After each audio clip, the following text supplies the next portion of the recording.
بھارت میں یورپی اقوام کی آمد، اس عنوان کے متعلق ہم جانیں گے کہ ہمارا ملک یعنی ہندوستان کے اندر غیر ملکی تاجر بائبی سرحد سے آتے اور تجارت کرتے تھے، لیکن جب ترکوں نے قسطنطنیہ جو ہندوستان کا داخلی دروازہ مانا جاتا تھا اس کو فتح کر لیا، اور وقت گزرتا گیا اور حالات بدلتے گئے، جس کے نتیجے میں بری راستہ مطلب زمینی راستہ بند ہو گیا، جس کی وجہ سے تجارت بھی بند ہو گئی، جس کی وجہ سے یورپی ملک میں بھارت کی اشیاء جیسا کہ ریشم، سوتی کپڑا، ململ، مرچ مسالے، دارچینی، ان سبھی چیزوں کی مانگ بڑھ گئی۔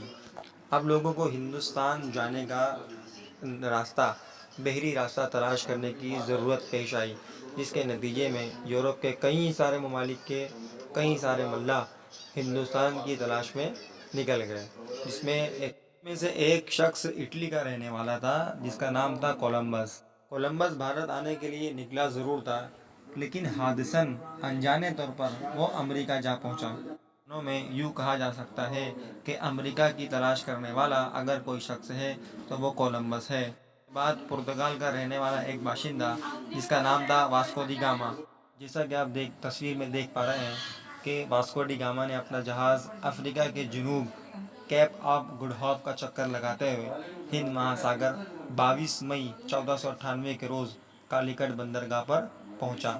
اس وقت وہاں کا راجہ مورین تھا، جس نے اس وقت پرتگالی لوگوں کو تجارت کرنے کی اجازت دی۔ پرتگالیوں کو اجازت ملنے کے بعد مستقل طور پر سنہ عیسوی 1500 میں انہوں نے کالیکٹ کے اندر اپنی ایک تجارتی کوٹھی قائم کی۔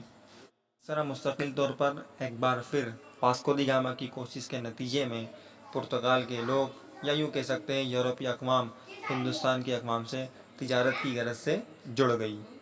ہمارے پاس دوسرا ٹاپک ہے پرتگالی اقتدار کا خاتمہ۔ 18ویں صدی کی جب ابتدا ہوئی تو پرتگالیوں کی تجارت اب جنوب کے حصے سے بڑھ کر مغربی بنگال کی طرف جانے لگی۔ اس وقت دہلی کے اندر مغل بادشاہ شاہجہاں کی حکومت تھی۔ بنگال کے صوبیداروں نے شاہجہاں کو پرتگالیوں کی سیاست اور ان کے برتاؤ کے تعلق سے کچھ شکایت درج کی، جس کے نتیجے میں شاہجہاں نے حکم دیا اور ہگلی کی تجارتی کوٹھی کو گرا دیا گیا اور جلا دیا گیا۔ اس طرح پرتگالی اقتدار کا خاتمہ ہوا اور پرتگالیوں کا اقتدار اب صرف دیو دمن اور گوا تک محدود رہ گیا۔ پرتگالی عوام کے 100 سال کے بعد کی بات ہے، تقریباً 16ویں صدی کے آخر کے اندر ہالینڈ، جو حال میں نیدرلینڈ کے نام سے جانا جاتا ہے، وہاں کے لوگ ڈچ عوام کہلاتے ہیں۔ ڈچ کے ان لوگوں نے ہندوستان کے مدراس اور پولیکٹ کے اندر ایک تجارتی کوٹھی قائم کی۔ سن عیسوی 1663 میں آگرہ میں انہوں نے ایک اور تجارتی کوٹھی قائم کی، مگر انگریز طاقتور تھے، اس وجہ سے ڈچ عوام انگریزوں کے سامنے ٹھہر نہ سکی۔ اس کے بعد کا ہمارا ٹاپک ہے بھارت میں انگریزوں کی نظر۔ عیسوی سن 1600 میں انگلینڈ کی رانی ایلزابیتھ کی حکومت کے دوران انگریزوں نے ہندوستان میں ایسٹ انڈیا کمپنی کی بنیاد ڈالی۔ ہندوستان کے اندر ایسٹ انڈیا کمپنی کی بنیاد کا صرف اور صرف ایک ہی مقصد تھا کہ ہندوستان کے لوگوں کے ساتھ تجارت کی جا سکے۔ اس وجہ سے ایسٹ انڈیا کمپنی میں ماہرین تاجر جڑنے لگے۔ ایسٹ انڈیا کمپنی کے قیام کے کچھ وقت کے بعد تقریباً 1608 میں پہلا انگریزی جہاز ہندوستان کی سورت بندرگاہ پر پہنچا اور ہندوستان کی زمین پر قدم رکھنے والا پہلا انگریز ہاکنس اس جہاز کا کپتان تھا، جس نے جہانگیر سے ملاقات کی اور سورت میں تجارت کرنے کا پروانہ حاصل کر لیا۔ فرانسیسی عوام، فرانسیسیوں نے مطلب فرانس کے رہنے والوں نے 1664 عیسوی کے اندر فرینچ ایسٹ انڈیا کمپنی کی بنیاد رکھی۔ انہوں نے سورت، مچھلی پٹنم اور پانڈیچیری کے اندر کئی ساری تجارتی کوٹھیاں قائم کی۔ کمپنی کے صدر کا نام تھا دوپلے۔ اب ہندوستان کے اندر دو طاقتیں اکٹھا ہو گئی تھی، ایک انگریز اور دوسرے فرانسیسی۔ یہ دونوں طاقتیں ایک دوسرے کے حریف بن گئے تھے۔ اسی تکرار کے اندر نتیجہ یہ نکلا کہ انگریز کامیاب ہو گئے۔ بنگال میں انگریزوں کی تجارت۔ سنہ عیسوی 1651 میں ہگلی ندی کے کنارے انگریزوں نے اپنی سب سے پہلی تجارتی کوٹھی قائم کی۔ اس وقت انگریزوں کو مغل بادشاہ اورنگزیب کی طرف سے خاص قسم کی رعایت ملی تھی۔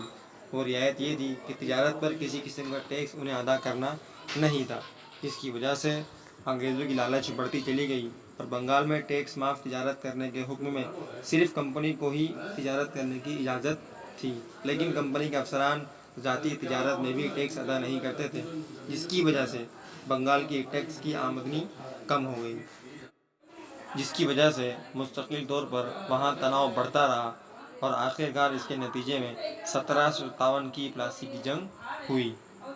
پلاسی کلکتہ کے قریب کا ایک علاقہ ہے جہاں پر انگریز اور نوابوں کے درمیان جنگ ہوئی تھی، اس وجہ سے اسے پلاسی کی جنگ کے نام سے جانا جاتا ہے۔ عیسوی 1756 میں بنگال کا نواب سراج الدولہ بنا، جو انگریزوں کو بالکل بھی پسند نہیں کرتا تھا۔ سراج الدولہ جب بنگال کا نواب بنا تو اس وقت انگریزوں کو کئی ساری دقتوں کا سامنا کرنا پڑا، کیونکہ انگریز ریاست کے معاملے میں دخل اندازی کر رہے تھے، جس کو سراج الدولہ نے سختی سے منع کیا۔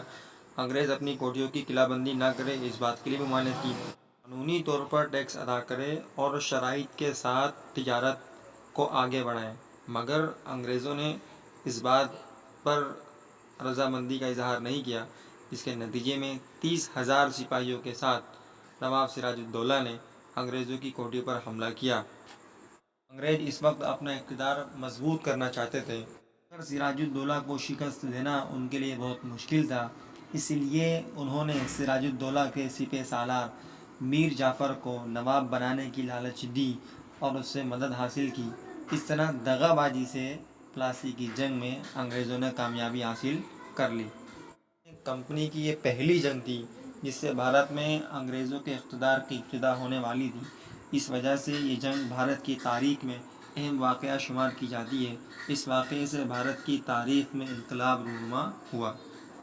بکسر کی جنگ، یاد رہے بکسر ایک جگہ کا نام ہے جہاں پر نواب اور انگریزوں کے درمیان جنگ ہوئی، جس کی وجہ سے اسے بکسر کی جنگ کے نام سے جانا جاتا ہے۔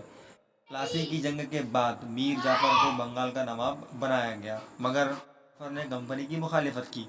کمپنی نے اسے نواب کے تخت پر سے ہٹا دیا اور میر قاسم کو بنگال کا نواب بنا دیا، مگر میر قاسم نواب بننے کے فوراً بعد اس نے کمپنی کو کئی سارے معاملے میں پریشان کرنا شروع کر دیا۔